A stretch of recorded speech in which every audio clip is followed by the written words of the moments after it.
ইলিয়াস হোসেন একজন মেয়েদের নিয়ে যে সমস্ত কথাবার্তা বলে, আপনি যে কোনো একজন মিনিমাম ইসলাম ধর্মের যেন বুঝে জিজ্ঞেস করেন তো, এইভাবে কথা বলার পর তার ভিতরে কী ধারণা হয়, যা তা বলতেছে যার তার সম্পর্কে।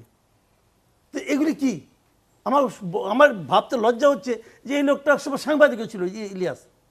তো এই কথা বলে কোনো লাভ আছে নাকি? আসে না কেন দেশে?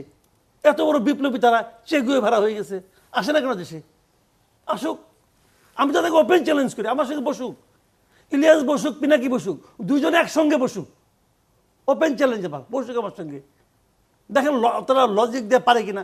এই পিনাকি তো আমার নামে মানহানি মামলার জন্য উকিল নোটিশ পাঠাইছিল, উকিল নোটিশ। তখন আসলে যেমন নাস্তিক কাফের এই ট্যাগিংগুলো যেমন এখন অনেক বেশি হচ্ছে, সেরকম আমরা দেখি যে অমুক দেশের এজেন্ট তমুক দেশের এজেন্ট, সেই রকম ট্যাগিংও কিন্তু অনেক বেশি হচ্ছে। আপনাকে গত কিছুদিন টকশোতে দেখা যায়নি, কিন্তু ফেসবুকের মাধ্যমে আমি জানলাম যে আপনি যে দেশের এজেন্ট সেই দেশে পেমেন্ট আনতে গিয়েছেন। এ বিষয়ে আপনি যে দেশে গিয়েছিলেন সেই দেশের ছবি দিয়ে, আপনার ব্যক্তিগত ভ্রমণের ছবি দিয়ে সেটি বলা হয়েছে যে উনি যে দেশের এজেন্ট সেখানে উনি পেমেন্ট আনতে গিয়েছেন।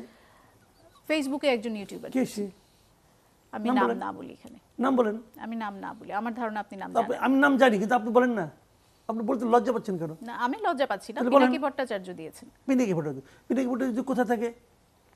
ফ্রান্সে থাকে। ফ্রান্সে কিভাবে গেল? ইন্ডিয়া থেকে গেছে। ইন্ডিয়া কিভাবে গেল? এখান থেকে চোরাই পথে গেছে। তো চোরাই পথে ইন্ডিয়া গেলো, তার কোনো ইমিগ্রেশন সিল ছিল? সিল ছিল না। তো সিল না থাকলে ইন্ডিয়া থেকে পার হয়ে ব্যাংকক কিভাবে গেল? তার মানে ইন্ডিয়ার কোনো এজেন্সি তাকে হেল্প করছে। তার মানে ইন্ডিয়ায় তার প্রচুর লোকজন আছে, কে কোথায় যায় না যায় সে সঙ্গে সঙ্গে বুঝতে পারে। আমাকেও বুঝতে পারছে। হ্যাঁ, আমি এখন কাহিনী বলি। আমি ইন্ডিয়া গিয়েছি, আমার ছেলে সেখানে পড়ে, দার্জিলিং আমার ছেলে পড়ে, তাও আজকে 3-4 বছর আগের থেকে। ঠিক আছে, ছেলের পরীক্ষা শেষ, তাকে আনতে ছেলের মা বাবা গেছে। যাওয়ার পর আমার ওয়াইফ বলছে আমি একটু আজমির দেখে যাব।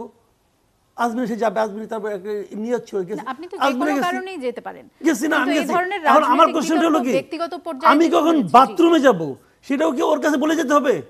ওকে ওকে, ও দেশে আসুক না, ও তো এই দেশের সার্বক্ষণিক একটা আওলা লাগানোর তালে আছে।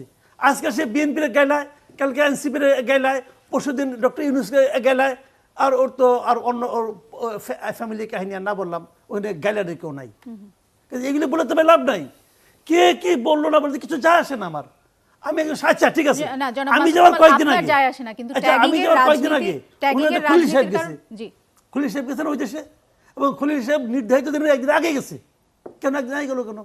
টাকা আনতে গেছে, টাকা আনতে গেছিল খলিল সাহেব। তো ভাই এইগুলো হলো কি, শুনেন, আপনি যখন রাস্তায় হাঁটবেন তখন অনেক কুকুর আপনি দেখে ঘেউ ঘেউ করবে। আপনাকে প্রত্যেকের কাছে যাই বলবেন ভাই তুমি কেন ঘেউ ঘেউ করতেছো, আপনি বলবেন? বলবেন না আপনি। আমি কিন্তু উত্তেজিত, কিন্তু কাজে কে কি বললো না বললো, আমি ভাই রাস্তার কুকুরকে বদার করি না, সিম্পল আমার কাছে।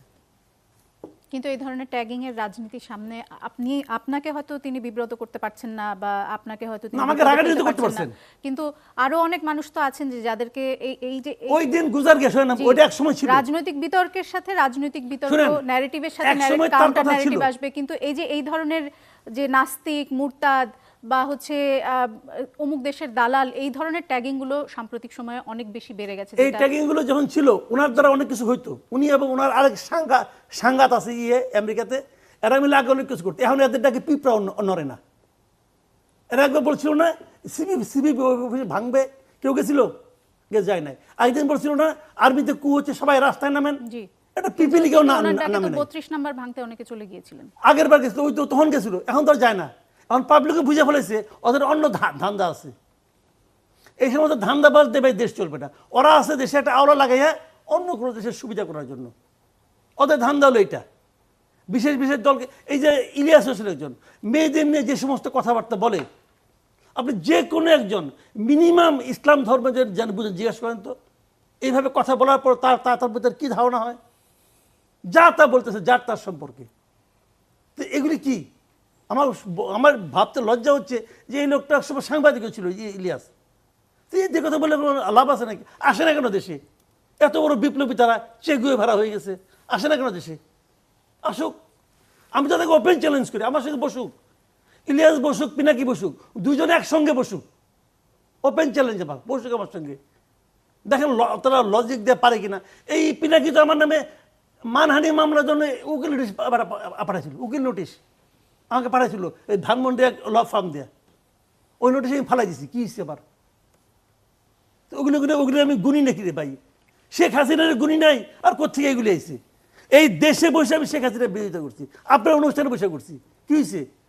ও কি করে? দূরে বসে গলির কুত্তা গলিতে ঘেউ ঘেউ করে, আসুক না এখানে। জি।